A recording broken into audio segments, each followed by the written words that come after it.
Welcome back. So we have our final chapter. Woohoo!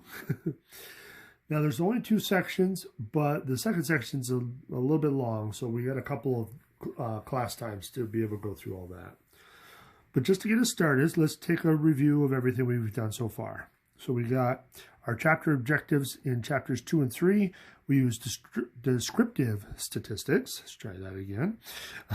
When we summarize data using tools such as graphs, statistics such as mean and standard deviation.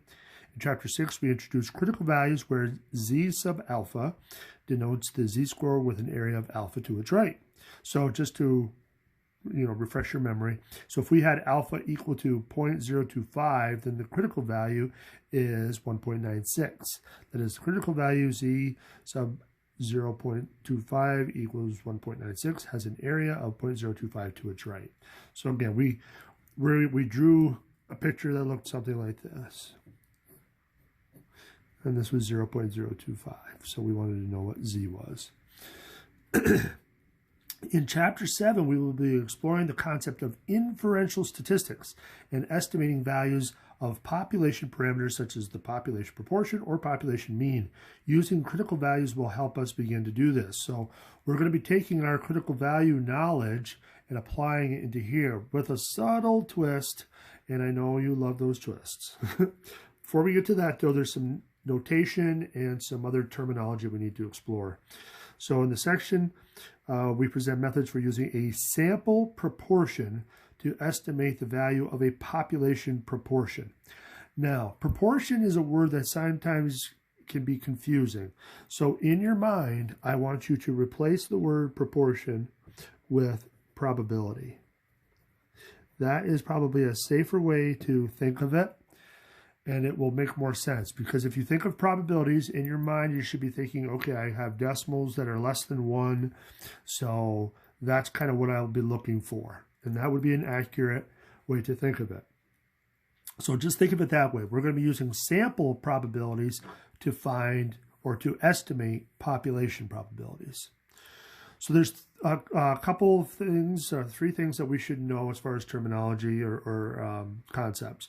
So we got point estimate. The sample probability is going to be denoted by P with a little, arrow or hat on top of it. So that's always called P hat. So anytime you see that, that's the sample stuff. So is the best point estimate of the population proportion. So we can use a sample proportion to construct a confidence interval estimate of the true value of population proportion, and we should know how to interpret such confidence intervals, and the sample size. We should know how to find the necessary sample size necessary to estimate a population proportion. So essentially, we can boil it down to if looking at a single value to describe the population, and we're going to use the sample to do that. We could look at an interval to describe our population probability, population proportion. And then sample size is kind of a separate application. So we'll see that in a minute. So the notation. So P is always going to refer to the population, and we will never, ever, ever know what that is. So that's always going to be unknown. We're trying to make an estimate for it. P hat, on the other hand, we will know, or we'll be able to calculate it somehow. So, and it's another way to think of it is that it's the X successes in N trials. So again, think probability. We're going to come back to this in using these variables in a minute. So to explore the point estimate situation, we have a single value or point used to approximate a population parameter.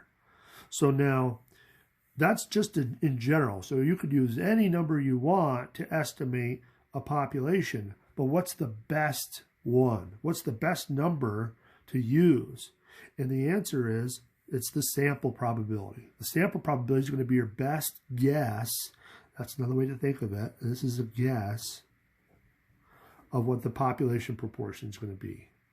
So let's look at a concrete example. I know this is kind of heady terminology and stuff, but let's take a look at an example from the book. So if we look at number 1 up here, so we have Facebook. And the chapter problem includes reference to a Gallup poll in which 1,487 adults were surveyed, and 43% of them said that they have a Facebook page. Based on that result, find the best point estimate of the population of all adults who have a Facebook page.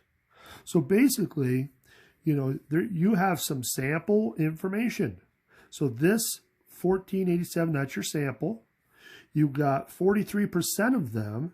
So 43% of them, that is your p hat. So I'm going to write it as a decimal. So 0.43. So they're giving you all that information to start with, but now they want you, based on that result and nothing else, you don't have any other data, find the best point estimation of the population of all adults. So remember, all meaning the population who have a Facebook page. You have nothing else to use as a guess.